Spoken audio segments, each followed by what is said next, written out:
ಎಲ್ಲ ಮಹಾನಗರ ಪಾಲಿಕೆ, ನಗರ ಸ್ಥಳೀಯ ಸಂಸ್ಥೆಗಳಲ್ಲಿ ಕಾರ್ಯನಿರ್ವಹಿಸುತ್ತಿರುವ ನೌಕರರ ಬೇಡಿಕೆಗಳನ್ನು ಸರ್ಕಾರ ಈಡೇರಿಸದೇ ಇರುವುದರಿಂದ ದಿನಾಂಕ 27/5/2025 ಅನಿರ್ದಿಷ್ಟ ಕಾಲ ಮುಷ್ಕರ ಹಮ್ಮಿಕೊಳ್ಳಲಾಗಿದೆ ಎಂದು ಮುಷ್ಕರ ನಿರತರು ಹೇಳಿದ್ದಾರೆ. ಚಳ್ಳಕೆರೆ ನಗರದ ನಗರಸಭೆ ಮುಂಭಾಗದಲ್ಲಿ ಕಳೆದ 2 ದಿನಗಳಿಂದ ಧರಣಿ ನಡೆಸುತ್ತಿರುವ ಧರಣಿ ನಿರತರು ಸ್ಥಳೀಯ ಶಾಸಕ ಟಿ. ರಘುಮೂರ್ತಿರವರಿಗೆ ಮನವಿ ಪತ್ರ ಸಲ್ಲಿಸಿ ಮಾತನಾಡಿದರು.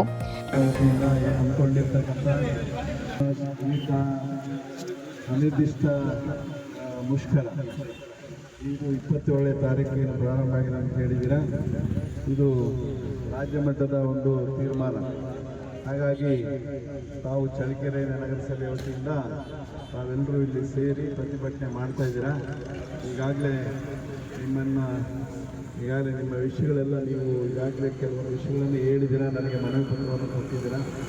ನಮ್ಮ ಸರ್ಕಾರ ಎಲ್ಲ ಗೊತ್ತಿರುವಂತೆ ಈಗಿನ ಸನ್ಮಾನ್ಯ ಸಿದ್ದರಾಮಯ್ಯ ನೇತೃತ್ವದ ಸರ್ಕಾರ ಏನು ಭರವಸೆ ಕೊಟ್ಟಿದೆ ರಾಜ್ಯದ ಜನರಿಗೆ, ನೌಕರರು ಸೇರಿ ಏನೇನು ಯಾವನ್ನ ಭರವಸೆ ಕೊಟ್ಟಿದೆ ಚುನಾವಣಾ ಪೂರ್ವದಲ್ಲಿ ಅದನ್ನು ಮಾಡ್ತಾರೆ. ಅದರ ಜೊತೆಗೆ ಬೇರೆ ಬೇರೆ ಸಂದರ್ಭದಲ್ಲಿ ಬಹಳ ದಿನಗಳ ಬೇಡಿಕೆಗಳೇನಿದೆ ಅದನ್ನು ಈಡೇರಿಸಬೇಕನ್ನು ಕೂಡ ಪ್ರಯತ್ನ ಪಡುತ್ತೆ. ಖಂಡಿತವಾಗ್ಲೂ ಇದು ಚಳ್ಳಕೆರೆ ಸಂಬಂಧಪಟ್ಟಿದ್ದಲ್ಲ, ಆದರೆ ಚಳ್ಳಕೆರೆನೂ ಕೂಡ ಒಂದು ಭಾಗ. ಹಾಗಾಗಿ ನಿಮ್ಮ ಮನವಿನಲ್ಲಿ ಸಲ್ಲಿಸಿರ್ತಕ್ಕಂಥ ವಿಷಯಗಳು ಏನಿದೆ ಸಂಬಂಧಪಟ್ಟ ಸಚಿವರಾಗಿರ್ಬೋದು, ಜೊತೆಗೆ ಈಗೇನು ಸೆಷನ್ ಇಲ್ಲ, ಆದರೆ ನಿಮ್ದು ಈಗ ಬಹಳಷ್ಟು ನಿಮ್ಮದು ಬಹುಮುಖ್ಯವಾದ ಕರ್ತವ್ಯಗಳು ಅವೇನಾದರೂ ಈಗ ಇದೇ ಥರ ಮುಂದುವರೆದ್ರೆ ಸಾರ್ವಜನಿಕರಿಗೆ ಬಹಳಷ್ಟು ತೊಂದರೆ ಕೂಡ ಆಗುತ್ತೆ. ಹಾಗಾಗಿ ನಾನು ನಿಮ್ಮನ್ನು ಮುಷ್ಕರ ಕೈ ಬಿಡಲಿ ಅಂತ ಹೇಳೋಣ. ಖಂಡಿತವಾಗ್ಲೂ ನಮ್ಮ ಮುಖ್ಯಮಂತ್ರಿಗಳು, ನಮ್ಮ ಉಪಮುಖ್ಯಮಂತ್ರಿಗಳು, ಸಂಬಂಧಪಟ್ಟ ಸಚಿವರು ಸೇರಿ ಬೇಗ, ಯಾಕಂದರೆ ನಿಮ್ಮ ಎಲ್ಲ ಬೇಡಿಕೆಗಳು ಈಡೇರಿಲ್ಲ ಅಂದ್ರೂ ಕೂಡ ನೀವೇನು ಹೇಳಿದ್ದೀವಿ ಏನೆಲ್ಲ ಜನರಿಗೆ, ನಿಮಗೆ ನೌಕರರಿಗೆ ಅನುಕೂಲ ಆಗೋ ರೀತಿಯಲ್ಲಿ ತೀರ್ಮಾನ ಖಂಡಿತವಾಗ್ಲೂ ತಗೊಳ್ತಾರೆ ಅಂತ ನನ್ನ ಭರವಸೆ.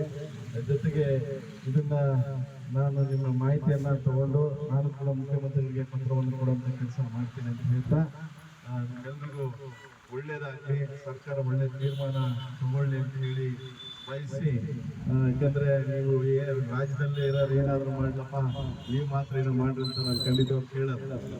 ಆದರೆ ಸಾರ್ವಜನಿಕರ ಹಿತದೃಷ್ಟಿಯಿಂದ, ಯಾಕೆಂದರೆ ನೌಕರು ತಾವು ಕೂಡ ಸರ್ಕಾರ ಇಬ್ಬರು ಕೂಡ ನಾವು ಸಾರ್ವಜನಿಕರಿಗೋಸ್ಕರ ಸ್ಪಂದಿಸಬೇಕಾಗಿದೆ. ಆದರೆ ನಿಮ್ಮ ಬೇಡಿಕೆಗಳು ಕೂಡ ಅಷ್ಟೇ ಭಾಳಷ್ಟು ಮುಖ್ಯವಾದ ಬೇಡಿಕೆಗಳಿದ್ದಾವೆ. ಅವನ್ನ ಖಂಡಿತವಾಗೂ ನಮ್ಮ ಮುಖ್ಯಮಂತ್ರಿಗಳು ಈಡೇರಿಸಲಿ ಅಂತ ಹೇಳಿ ನಾನು ನಿಮ್ಮ ಈ ಒಂದು ಸಭೆ ಮೂಲಕ ಅವನ್ನ ಕೇಳ್ತೀನಿ. ಜೊತೆಗೆ ನಾನು ಪತ್ರದ ಮುಖಾಂತರ ಅವರಿಗೆ ಒತ್ತಾಯಗಳನ್ನು ಮಾಡ್ತೀನಿ. Thank you. ರಾಜ್ಯದಲ್ಲಿರುವ ಎಲ್ಲ ಮಹಾನಗರ ಪಾಲಿಕೆ, ನಗರ ಸ್ಥಳೀಯ ಸಂಸ್ಥೆಗಳಲ್ಲಿ ಕಾರ್ಯನಿರ್ವಹಿಸುತ್ತಿರುವ ನೌಕರರ ಬೇಡಿಕೆಗಳನ್ನು ಈಡೇರಿಸಬೇಕು. ಕರ್ನಾಟಕ ರಾಜ್ಯ ಪೌರ ನೌಕರರ ಸಂಘ ವತಿಯಿಂದ ಪೌರ ವೃಂದದ ನೌಕರರ ಪ್ರಮುಖ ಬೇಡಿಕೆಗಳಾದ ಪೌರ ನೌಕರರನ್ನ ಸರ್ಕಾರಿ ನೌಕರರೆಂದು ಘೋಷಿಸುವುದು ಹಾಗೂ ಕೆಜಿಐಡಿ, ಜಿಪಿಎಫ್, ಜ್ಯೋತಿ ಸಂಜೀವಿನಿ ಸೇರಿದಂತೆ ಸರ್ಕಾರಿ ನೌಕರರಿಗೆ ಸಿಗುವ ಸೌಲಭ್ಯಗಳನ್ನು ಪೌರ ಕಾರ್ಮಿಕರಿಗೂ ಜಾರಿ ಮಾಡುವುದು ಹಾಗೂ ಸುಮಾರು 25-30 ವರ್ಷಗಳಿಂದ ಹೊರಗುತ್ತಿಗೆ ಮೇಲೆ ಕಾರ್ಯನಿರ್ವಹಿಸುತ್ತಿರುವ ನೀರು ಸರಬರಾಜು ಸಿಬ್ಬಂದಿಗಳು, ಲೋಡರ್, ಗುತ್ತಿಗೆ ಲೆಕ್ಕಿಗರು, ಕ್ಲೀನರ್ಸ್, ಪೌರ ಕಾರ್ಮಿಕರು, supervisor, computer operator, junior programmer ಇನ್ನಿತರೆ ಗುತ್ತಿಗೆ, ಹೊರಗುತ್ತಿಗೆ ಮೂಲಕ ಕಾರ್ಯನಿರ್ವಹಿಸುತ್ತಿರುವ 2022-23ನೇ ಸಾಲಿನಲ್ಲಿ ಪೌರ ಕಾರ್ಮಿಕರ ವಿಶೇಷ ನೇಮಕಾತಿಯಡಿ ಪೌರ ಕಾರ್ಮಿಕರು ನೇಮಕಾತಿ ಹೊಂದಿದ್ದು ನಿರ್ವಹಿಸುತ್ತಿರುವ ಸಿಬ್ಬಂದಿಗಳಿಗೆ ನೇರ ಪಾವತಿ ವೇತನ ಮಾಡುವುದು, ಕಾಯಂ ಮಾಡುವುದು, ಹೊಸದಾಗಿ ಸರದಿ ನೌಕರಿಗೆ ಸರ್ಕಾರವು ನಗರ ಸ್ಥಳೀಯ ಸಂಸ್ಥೆ ಸ್ಥಳೀಯ ನಿಗದಿಯಂತೆ ವೇತನ ಪಡೆಯಲು ಆದೇಶಿಸಲಾಗಿದ್ದು ಅದನ್ನ ರದ್ದುಪಡಿಸಿ ಎಸ್ಎಫ್ಸಿ ಅನುದಾನದಡಿ ವೇತನವನ್ನ ನೀಡುವುದು ಇತ್ಯಾದಿ ಸೌಲಭ್ಯಗಳನ್ನು ಪಡೆಯಲು ಹಂತ ಹಂತವಾಗಿ ಹೋರಾಟ ಮಾಡುವುದು ಅನಿವಾರ್ಯವಾಗಿರುವುದರಿಂದ ಎಲ್ಲಾ ಬೇಡಿಕೆಗಳ ಈಡೇರಿಕೆಗಾಗಿ ಧರಣಿ ನಡೆಸಲಾಗುತ್ತದೆ ಎಂದಿದ್ದಾರೆ.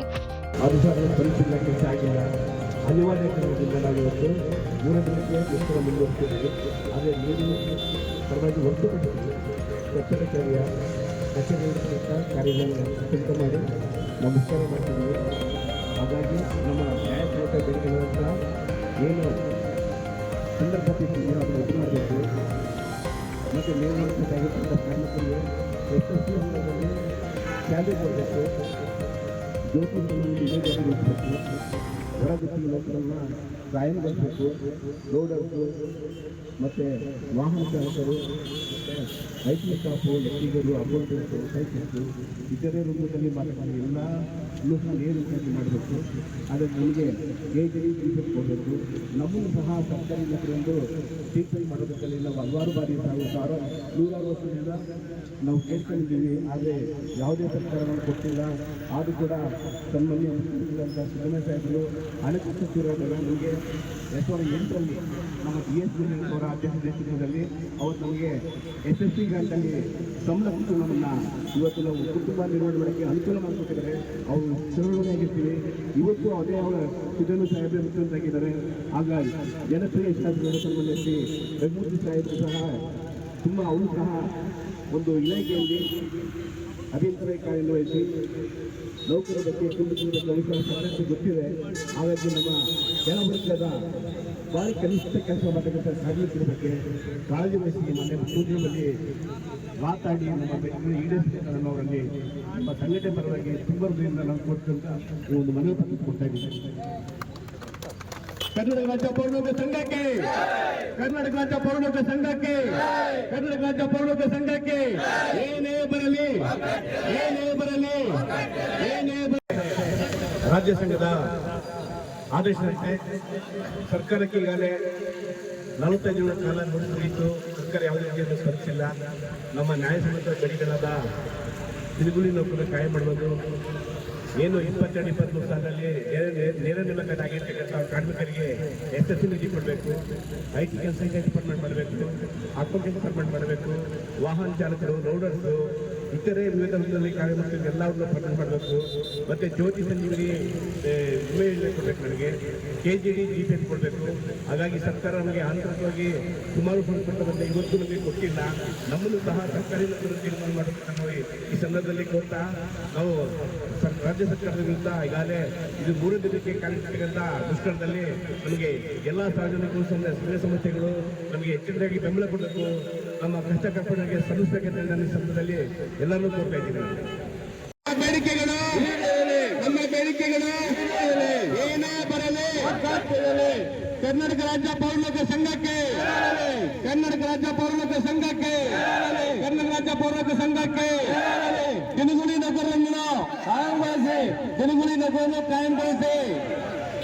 ಏನೇ ಬರಲಿ, ಏನೇ ಬರಲಿ, ಏನೇ ಬರಲಿ, ನಿಲ್ಲದು ನಿಲ್ಲದು ಮುಷ್ಕರ ನಿಲ್ಲದು, ನಿಲ್ಲದು ನಿಲ್ಲದು, ನಿಲ್ಲದು ನಿಲ್ಲದು, ನಿಲ್ಲದು ನಿಲ್ಲದು, ನಿಲ್ಲದು ನಿಲ್ಲದು. ನ್ಯಾಯಸಮ್ಮತವಾದ ಬೇಡಿಕೆಗಳು, ನಮ್ಮ ನ್ಯಾಯಸಮ್ಮತವಾದ ಬೇಡಿಕೆಗಳು, ನಮ್ಮ ನ್ಯಾಯಸಮ್ಮತವಾದ ಬೇಡಿಕೆಗಳು. ಕರ್ನಾಟಕ ರಾಜ್ಯ ಪೌರ ಸೇವಕ್ಕೆ, ಕರ್ನಾಟಕ ರಾಜ್ಯ ಪೌರ ಸೇವಾ ಸಂಘಕ್ಕೆ ನಮ್ಮ ಬೇಡಿಕೆಗಳು, ನಮ್ಮ ಬೇಡಿಕೆಗಳು, ನಮ್ಮ ಬೇಡಿಕೆಗಳು, ನಮ್ಮ ಬೇಡಿಕೆಗಳು ಕರ್ನಾಟಕ ರಾಜ್ಯ ಪೌರ ಸೇವಾ ನೌಕರರ ಸಂಘಕ್ಕೆ, ಕರ್ನಾಟಕ ರಾಜ್ಯ ಪೌರ ಸೇವಾ ನೌಕರರ ಸಂಘಕ್ಕೆ ಏನೇ ಬರಲಿ, ಏನೇ ಬರಲಿ ನಮ್ಮ ನ್ಯಾಯಯುತವಾದ ಬೇಡಿಕೆಗಳು, ನಮ್ಮ ನ್ಯಾಯಯುತವಾದ ಬೇಡಿಕೆಗಳು, ನಮ್ಮ ನ್ಯಾಯಯುತವಾದ ಬೇಡಿಕೆಗಳು ಏನೇ ಬರಲಿ, ಏನೇ ಬರಲಿ